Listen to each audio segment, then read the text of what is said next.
Hello everyone, I'm back. I bet many of you thought that my project had gone by the wayside, but rest assured, you underestimated my commitment. The project has in fact been going steady for these last few months. I've run into many problems, which I'm going to describe in this next video.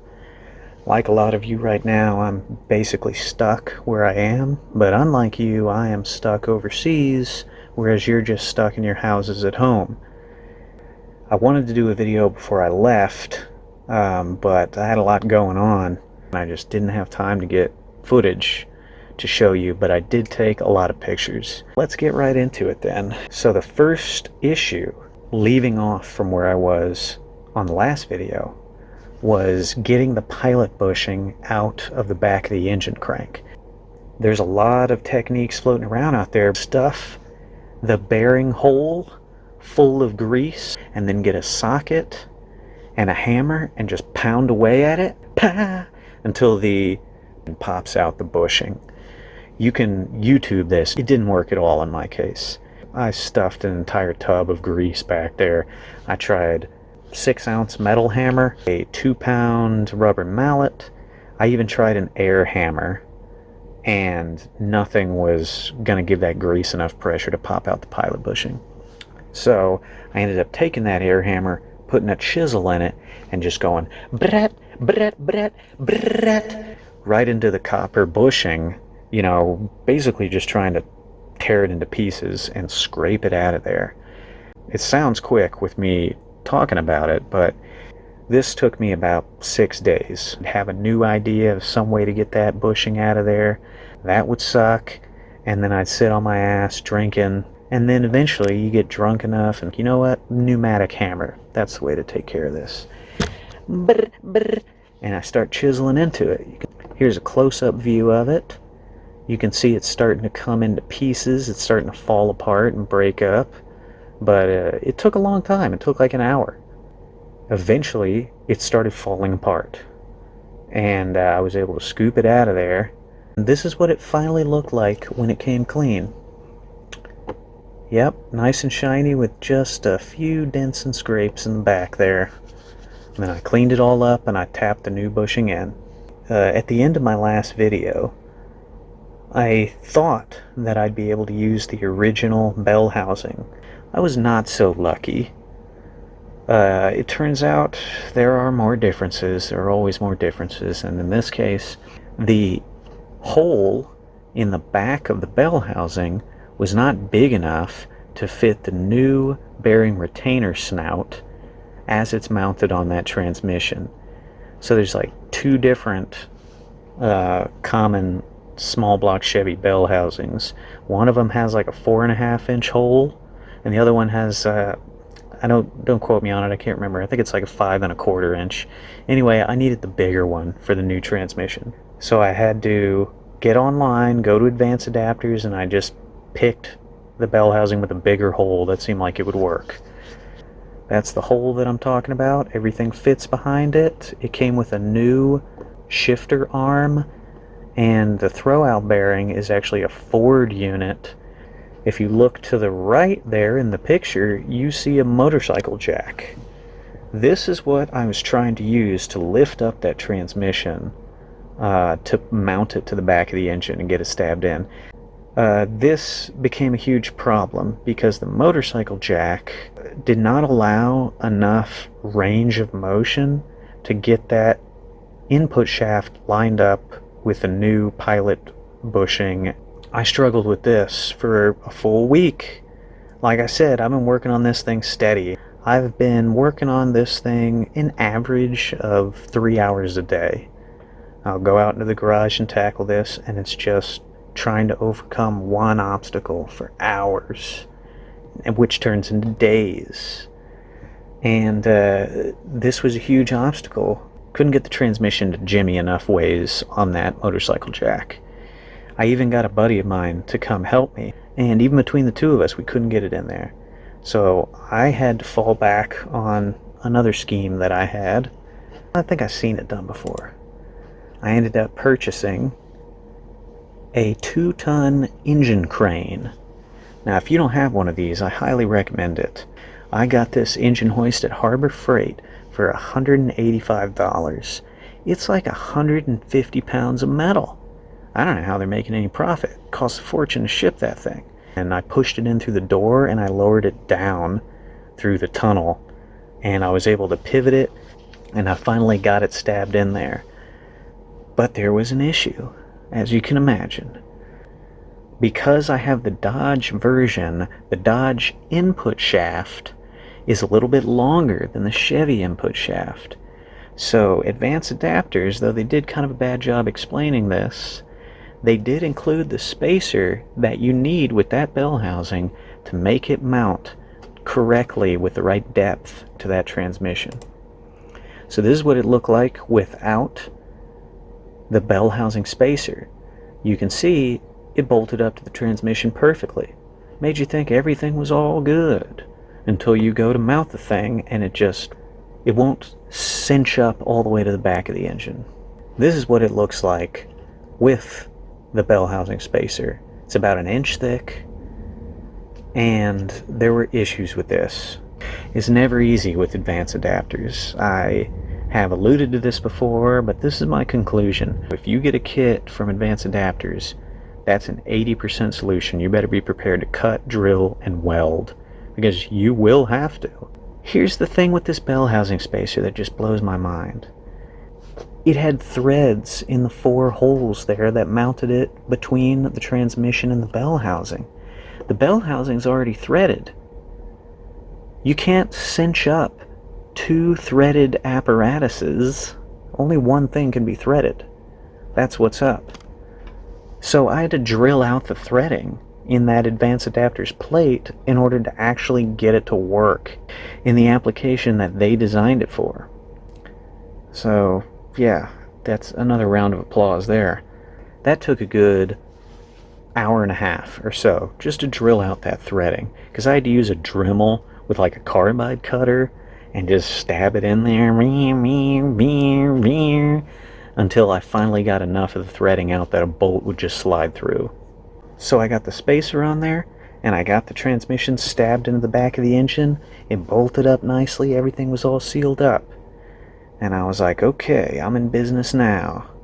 So I popped it back off because I still had to get the clutch and the flywheel all squared away. So the flywheel at the time was at the shop getting resurfaced. So I thought, okay, I'll just get the shifter for the transfer case ready. That way when I stab it back in there, I'll know what kind of metal I have to cut to have the right clearance and everything. And I ended up getting Advanced Adapter's double stick kit for the FJ40 transfer case versus what you would normally have with an FJ40, which is a 1-stick Willy. So much like the Nissan Patrol transfer case I showed you in another video, it had that rod sticking out and then the sticks just pivoted on it. Well, you're basically duplicating that. So this is the rod that they include. And you can see on the left side there, it's got some enormous threading. That's about M20, something like that. This is specifically designed for an FJ40 mounted to an NV4500. And yet there is absolutely no provision for affixing this rod to the side of the transmission, which is where it has to go in order to work with the sticks. The only hole on the side of the transmission is this little, like, M8. And obviously, this M20 is not gonna, be able to attach to that. So you have to fashion your own adapter in order to mount this rod onto the side of the transmission. And here was my first idea. I thought, okay, in stock, I have one crown nut that happens to be threaded correctly for that shift mount rod. So what I'm going to do is I'm going to weld an M8 bolt that will go into the side of the transmission to a nut that will fit the threading on that rod, and bada bing, I've got my own adapter. Here you can see I attached it to the transmission. It was just as shitty as it looks. Here's another angle. That was premium work. It was actually rock solid. It's just that it was not straight. It was really hard, and that was like my third attempt. And I got it pretty straight, but it still was just not working. It was too cattywampus. But as you can see, I appropriately attached it with washers and stuff. So, that's pretty good. Yeah, that's what it looked like. And it wasn't lined up with things very well. It actually sat too high coming straight from that hole. And the thing with Advance, like I said, you have to cut and weld. And most of the time they don't tell you you're going to have to cut and weld, but in this case they did. Because they include this little curvy rod here, and you have to cut that to length, and then you have to weld it into the pivot block that sits on the pivot rod. And basically I just kind of had to estimate. I cut the thing and I booger welded the shit out of it. Like I said, all I have is a stick welder, and the position was bad. The shitty straightness of the mounting mechanism was bad, and it just wasn't working. So I had to come up with a new idea. I happen to have a piece of mild steel in stock, and I got myself a nut from Ace Hardware that fit. So I drilled a hole and I booger welded the shit out of it.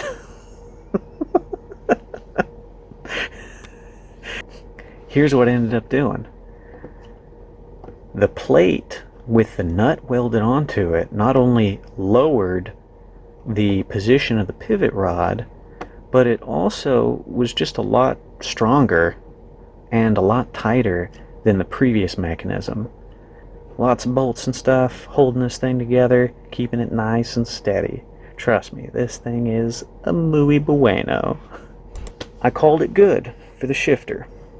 Alright, so I get the flywheel back from the shop, and I've got a clutch that I ordered from Advance Adapters. That's a Luke. It's like a $200 clutch. It's supposed to be good stuff. So I bought this thing, I mounted it up to the flywheel. Everything looks super good, ready to stab that transmission, get it all cinched up, and then I reach down to actuate the clutch release bearing arm with my hand, just to see how everything is, and it goes all the way back and does not engage the clutch at all. As you can see in this picture here, that's the transmission mounted. The clutch fork, pilot bearing arm, whatever the hell you want to call it, is all the way back there, and it's not engaging the teeth on the pressure plate to release pressure on the clutch. You can see right in here the throwout bearing. That's what it's called. What was I saying? Pilot bearing? What an idiot. It's the throwout bearing. And you can see it's just barely touching one of the little tooth gizmos on the pressure plate with full deflection. So that's an issue. It means the clutch isn't going to work. So I pulled everything off, and you can see what I'm dealing with here. This is the real issue that I'm sitting on right now. This is a stepped flywheel, which I didn't even know was a thing. I thought if the flywheel bolt holes matched, it should work. It's not the case. The clutch that I have is not meant for a stepped flywheel. You need a flat surface flywheel. And this is the real conundrum here. On this engine, there's a 153 tooth flywheel.